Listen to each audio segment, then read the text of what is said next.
Ladies and gentlemen, welcome to the moment you've all been waiting for pretty much since week 10. This is the first round of playoffs, part 1. What was going to happen, it was hopefully going to be an all one big video, but realistically people aren't watching that whole thing. They're skipping to their part, and I simply do not have all that time to sit down straight and go completely through all the games. So we're just going to be doing it in 2 parts. First part is going to be the number 1 seed Santa Clara Valleys and Noct versus the Thorum Fractures and Rabbt, and then Adrian and then Miami Mimikyu against Upper and the Watchhogs.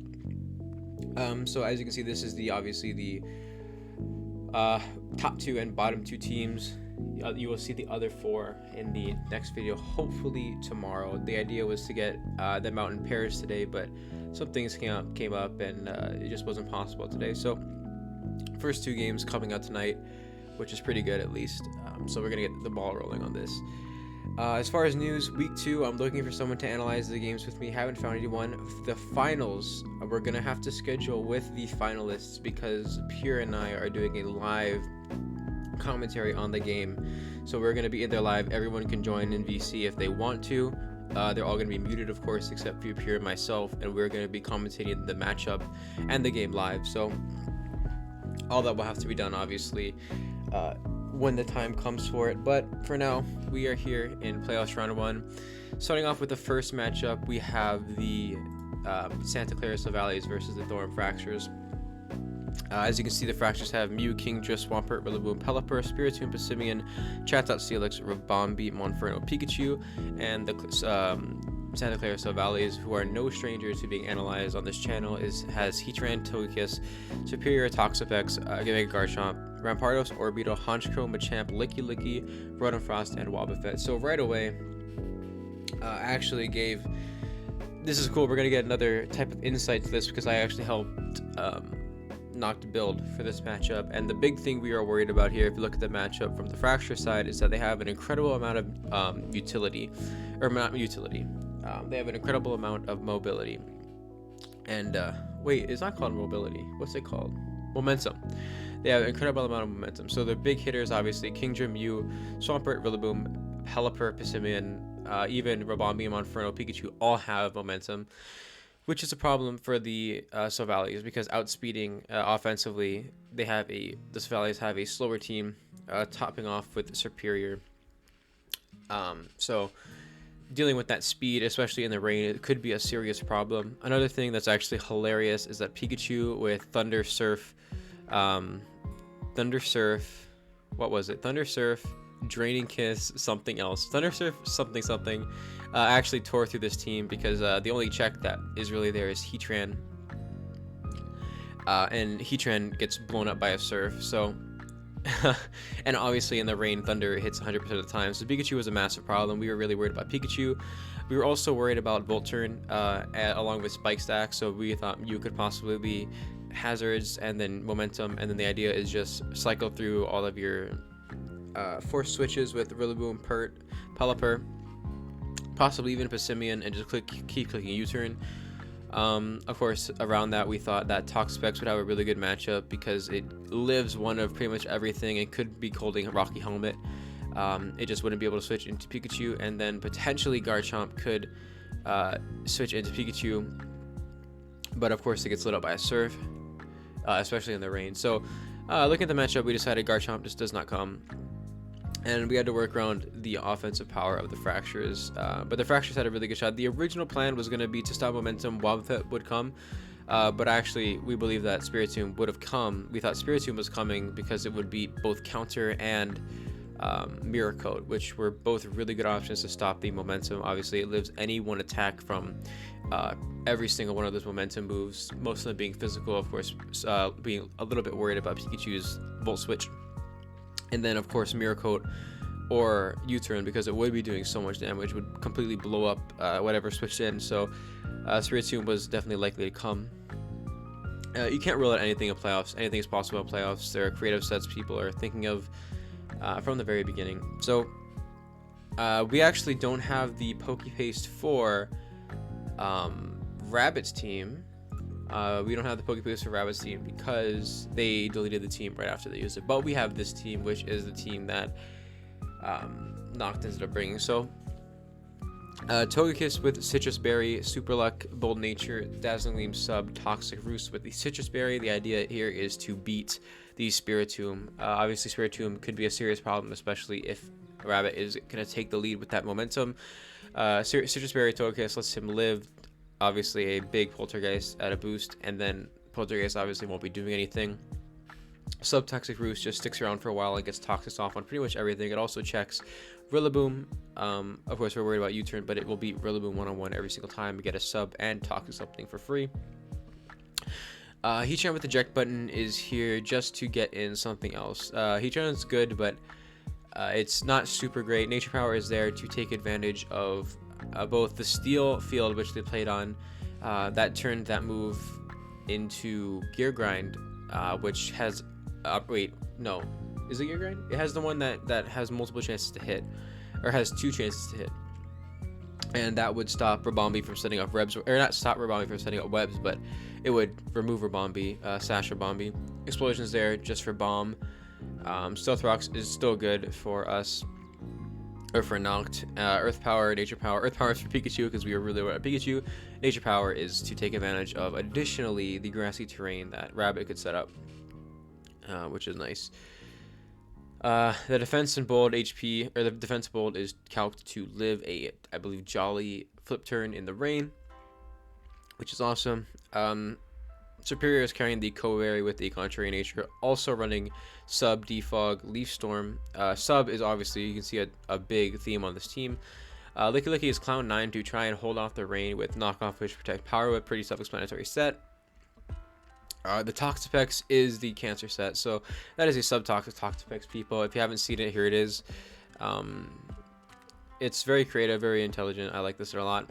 And then Spectrotum just to add on the damage. So as I said, we do not have the teams for Rabbt, so we're just going to go right ahead into the game, which is right here. So as you can see, a little bit of different team than I was expecting, at least personally. So we see the Steelix come and the Monferno come, which was really the big two that we were kind of worried about, or I at least, actually not worried about. Those are two I didn't think would come.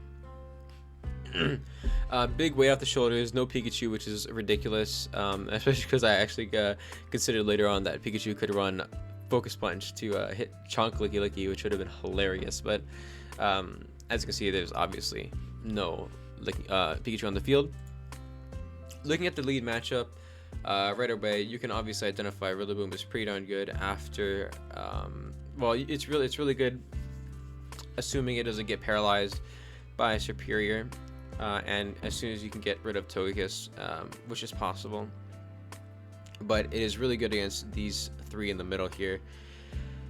Offensive Rabombi is obviously as well very good as soon as Tran is gone, and then Pert is excellent no matter what. It carries Ice Punch, it carries Superpower, it carries Earthquake, and obviously Water Move. So, and you could be anything, right? On Noct's side of the field, his plan is obviously just a Toxic Stall, right? He has 3 Subtoxic, or he has 3 Submons, 2 of them being Subtoxic. So, going ahead and starting the game, going to Dark Mode, because I like Dark Mode better. Rabbt is going to go ahead, and I'm going to put this on slow, and lead with Rabombi on Noct's Licky Licky. The big thing is that there's no Water Setter, right? The Water guy didn't come. So Rotom comes here on the U-turn. Eject button pops. Pert comes in on the Blizzard, and it completely gets chunked for 72 HP, which is massive, and just dies right away. So off the bat, because he really can't switch into Specs Rotom, Rotom's going to claim Pert's life here, which is really good because Pert had a really good matchup, especially in the rain, but obviously, as you can see, there's no rain setter. Inferno comes back, or comes out for the first time, and that just allows Pex in on the double. This is a pretty scary situation because Mew can be whatever it wants. It opts to Dragon Dance here on the Toxic, which is perfectly fine for Noct because Synchronize will not affect it, and then he can just switch out here. So he switches out into Licky Licky, which is pretty fine because Licky Licky is here to check special threats, of which there is one potentially. Since Mew has revealed physical, the only thing you're kind of worried about is Rabombi. So Licky Licky is going to drop here for the toxic damage, which is not a bad play at all. Licky Licky drops here. Togekiss comes out, and Togekiss, obviously because it's physical, is going to be walling this thing for days. No reason to pop the Citrus Berry. Dazzling Gleam comes out here and is going to secure the kill after toxic damage, which is kind of good, but now Togekiss cannot switch into Rillaboom. At this point, Kiss is not even worried about anything, but Frost comes in here. Earthquake does absolutely zero because obviously a Levitate, and then firing off a big Blizzard. Monferno is going to tactically dodge that, of course, but this obviously just invites in Pex, and Pex now is going to get to reveal Substitute, which is awesome. Subtoxic is a really hard problem for Rabbt to deal with. So Steelix comes out here. We're carrying Scald just for this specifically, that it could handle the Steelix. So Scald comes out here and does 44%, which is pretty darn good. Earthquake's going to come out here and break sub, obviously, but this thing is now in range of 2 and we outspeed. So next time it switches in, it's dead. Superior comes out here on the Monferno. Ferno is free to click whatever it wants, but we just go back into Noct goes back to the Toxapex here on the Fire Punch. Doesn't get a burn, which is really unfortunate. The burn could have affected the game, but it really depends on other things. Bombay comes in here on the switch. Potential Bug Buzz is a problem, but of course Pex is taking absolutely zero from Bug Buzz. Bombay reveals Psychic though, which could potentially be a problem on the Toxic, so now this for Bombay is indefinitely on a timer and heading towards death. So Psychic comes out again, a big 57%. Really only thing that's stopping Pex from stalling this entire game is a crit. So I think that's what Rabbit's playing toward. Playing toward the crit is, I think, the best play, or her best play right now. Tran comes back in here to completely wall this thing because Hidden Power is not allowed, and there's no ground move or fighting move that Rabombi gets that can touch Heatran. Ferno comes back in here on the Lava Plume. That does absolutely nothing, but of course Pex comes back in. And at this point, right, Pex is just dominant in a dominant position. You're kind of worried about Swords Dance Rillaboom. It's kind of a problem because Kiss is at 44. SD Rillaboom could be a problem. Head Smash from Steelix unfortunately misses, which really sucks. But Superior invites in Monferno on the Leaf Storm. Any chip on this Monferno is pretty good. This Monferno could prove to be a problem. It is still pretty fast. If it's Scarfed, it definitely could be a massive problem, but of course it reveals not Scarfed here. However, it's still faster than Frost, Tran, and potentially it does beat Superior at a high enough percentage. So Pex is subbed up here again, and now gets to substitute stall. Actually, there's a U-turn here, which lets Pex stay up behind the sub, and now this Steelix is indefinitely dead because Pex is faster. So 2 Scalds will definitely take out this Steelix and do the trick. As you can see there, 43 damage on the Earthquake breaking sub. Scald is free. Anything that wants to switch in is risking burn, or that Rabombi is risking near death. So Steelix is going to get sacked off here, and it wasn't doing too much anyway. I guess it could have been dealing with Togekiss, obviously, but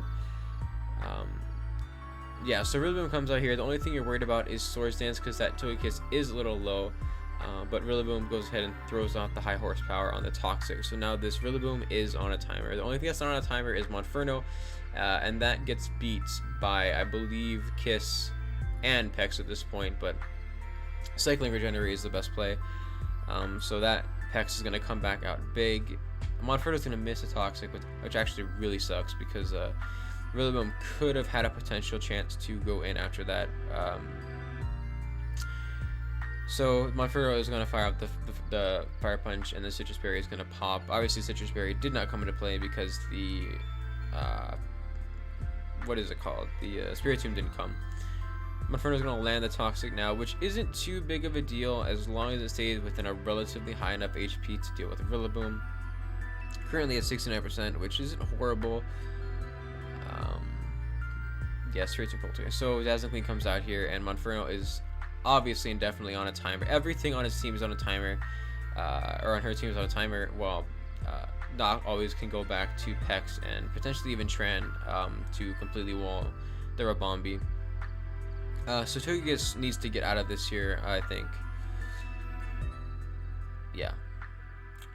I think Togekiss needs to get out of here because the Rillaboom is still a threat if it's Swords Dance. That could be a serious problem. And letting this be in a bad situation is pretty bad. So, but in general, if this comes down to a stall match, Rabbt isn't definitely completely poisoned, and Noct has a little bit of offensive power here that can definitely break through this. So Pex comes back out and now gets to freely substitute because Monferno cannot touch it at all and just get some more passive chip on everything. Fire Punch comes out looking for a burn. It does snag the burn, which is good. Yeah, so Pex is subbing, and obviously Pex is now in a position to completely win the game. We're going to go we're going to go back to normal speed because this is taking a while and I haven't eaten yet. I came home from running around, being active. It's now 8:50, haven't eaten, so it's fine. This is fine. I want to get this up. So Rabombi is here.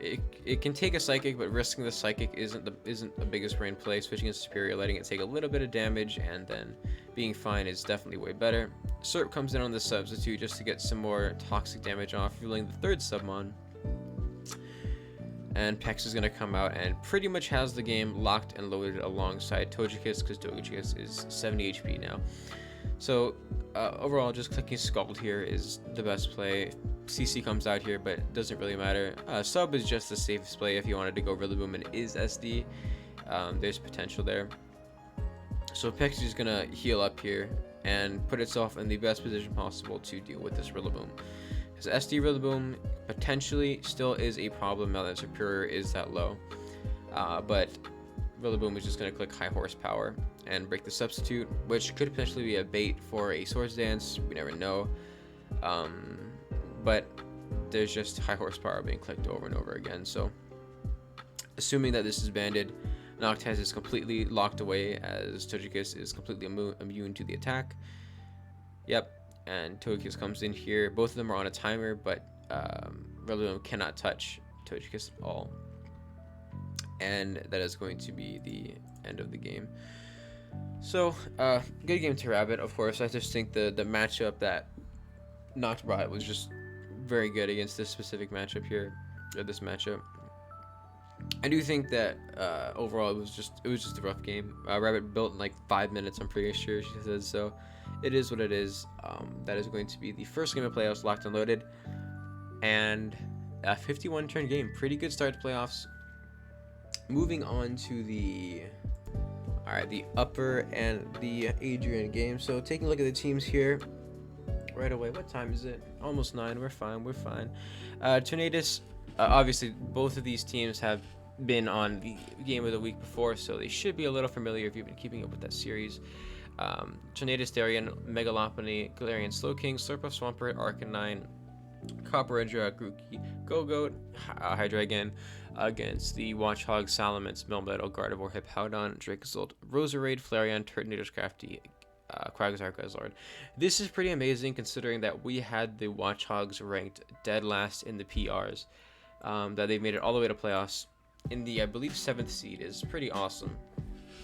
Just because to show you how much PRs at the beginning of the season could be completely wrong, and it is in no way like determining of the player's skill. So as you can see, first thing right away that jumps out at me is that Salamence is incredibly good after a Swords Dance. Earthquake Stone Edge is super good.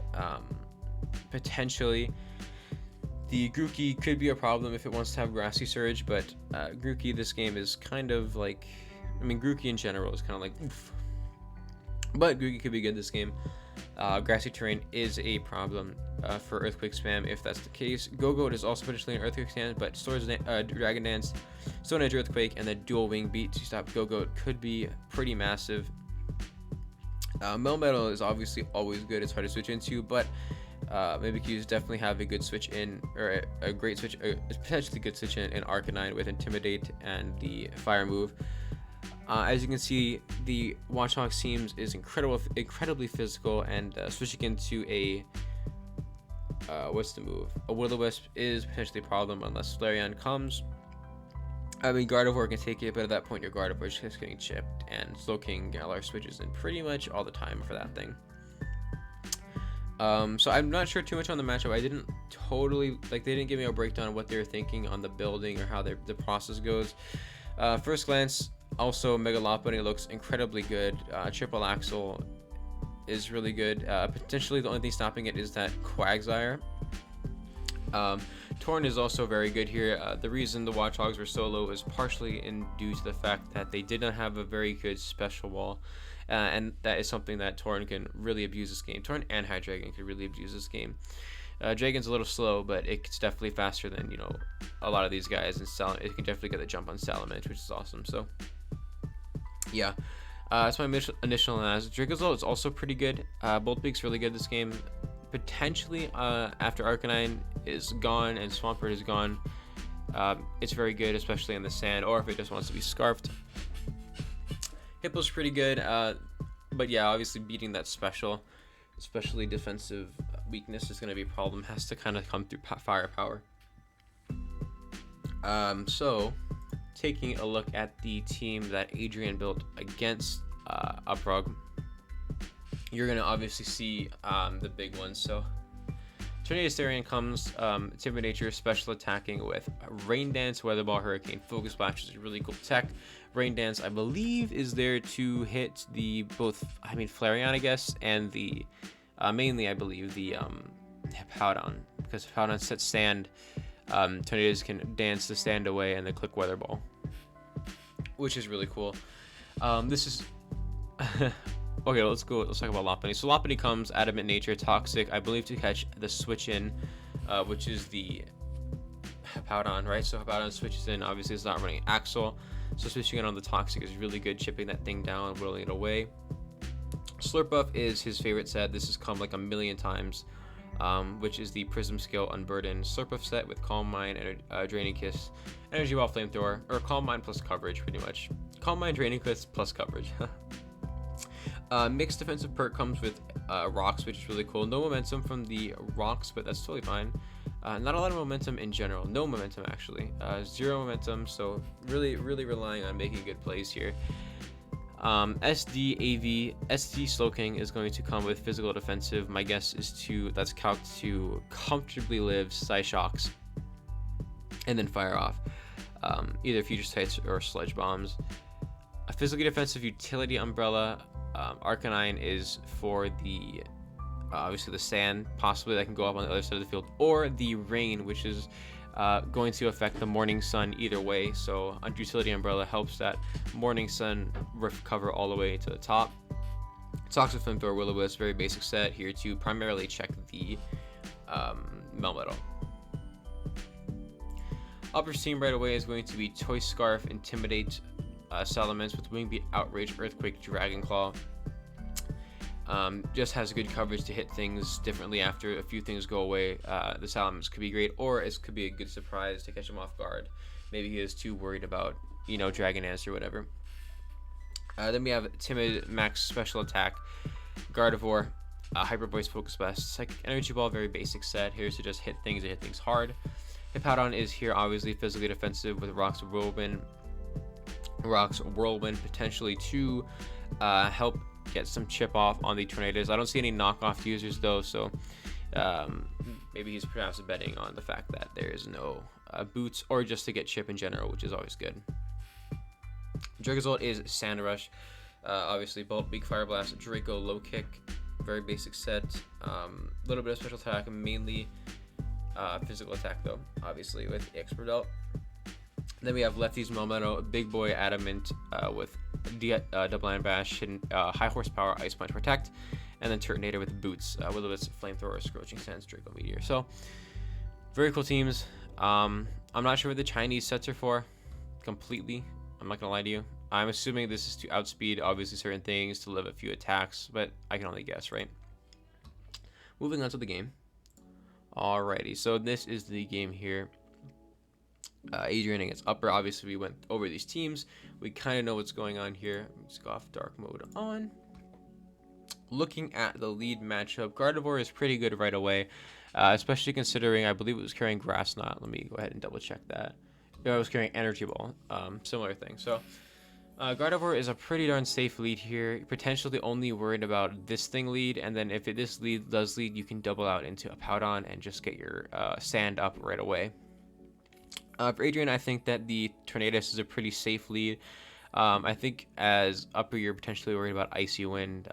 Offensive, obviously, you're not too much for Salamis since you know you're scarfed, but Icy Wind is definitely could be a problem. Nasquat Icy Wind could be an issue. Maybe even potential knockoff is a problem. So obviously, also Lopunny is a pretty darn good lead. Triple Axel is seriously a problem. The Melmetal could come in, but you don't want your Melmetal getting too chipped, especially when it has to try to survive and outlast the Arcanine. So yeah, let's go ahead and start the battle and put it on slow. So right away, lead matchup from both sides is going to be the Asterion on Adrian's side, which is a pretty safe lead, and Dracozolt, which is a good counter lead. So Pert comes in right away as Dracozolt just fires off a Draco Meteor and takes a little bit of its HP. Not too much, especially considering leftovers are going to come in here. But 28% is 28%. Gardevoir comes in right away. This is potential risky for the flip turn. That could have been doing way too much more damage than you would have wanted, and now you're risking the Toxic. So double into Melmetal, pretty good play just to get Melmetal in right away. As Sogan comes in and it threatens obviously an Earthquake.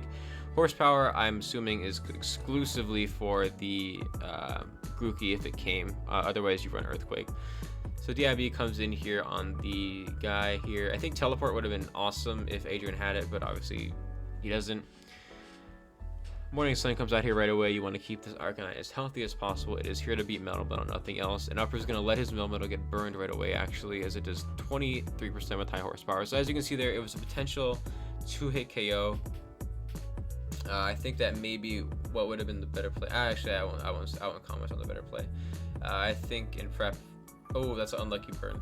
I think in prep, maybe you run the Lumberry, Adamant Lumberry, and then just go ahead and click high horsepower twice. But it doesn't matter. So burn right away really sucks. Tornadus comes in here to presumably set up his Rain, as Hippowdon really has not too much to worry about. Yeah, so Rain comes out here, potential Whirlwind coming in here, but no, Slack Off comes out.